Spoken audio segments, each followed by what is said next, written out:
Bonjour à tous, je brassais mes cartes et j'ai ces deux-là qui sont tombés. J'avais posé l'intention simplement de vous donner un message pour vous qui êtes dans ce lien si particulier.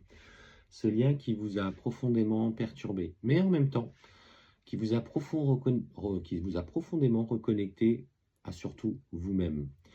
Et oui, vous l'avez compris, je parle de ce lien, un petit peu ce que nous on appelle les parcours sacrés. Sacrés parce qu'ils vous, je vais pas dire oblige, mais il vous amène par ce que vous vivez en lien avec cette autre personne, souvent ce masculin qui fuit, de toute façon, qui vous fuit, à regarder au fond de vous ce qui passait, par des blessures, par des schémas inconscients, par les blessures de l'enfance, parfois dans la dépendance affective, parfois dans le contrôle de la relation dans le quotidien par rapport à votre blessure de rejet.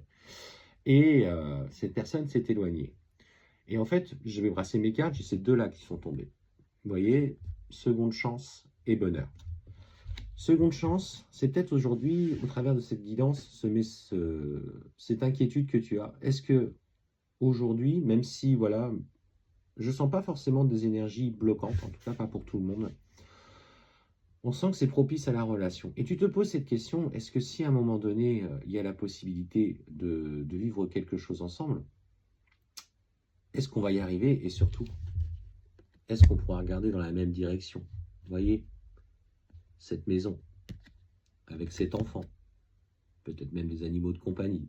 Est-ce qu'aujourd'hui, on a, dans cette vie-là, la possibilité de vivre une relation simple du quotidien, où on partage, on échange, on vit avec quelqu'un, et surtout, on se fait confiance? Alors moi, je vous dirais, oui. Oui, il faut y croire. Il faut que vous ayez cette foi. Alors, certains vont commettre beaucoup d'erreurs. Les runners vont faire des choix. Quand le runner, alors je ne vais pas forcément rentrer dans un discours difficile, mais ce que je veux dire, c'est quand le runner est dans la fuite, sachez déjà une chose, que ce n'est pas forcément vous qui fuit, c'est l'intensité des sentiments qu'il y a entre vous. Cette intensité lui fait profondément peur. Quand il vous a rencontré, il a ouvert son cœur. En fait, il y a une boîte de Pandore qui s'est ouverte à l'intérieur. Cette boîte, il l'avait quand il était petit. Il était quelqu'un de sensible, peut-être quelqu'un de fragile, qui a vécu des choses, pas forcément toutes dures, mais qui a vécu des choses suffisamment pour le modeler. Il s'est modelé par ses fréquentations, par son éducation, par ses choix de vie, par ses relations après, et il a su se protéger. Comme vous l'avez fait.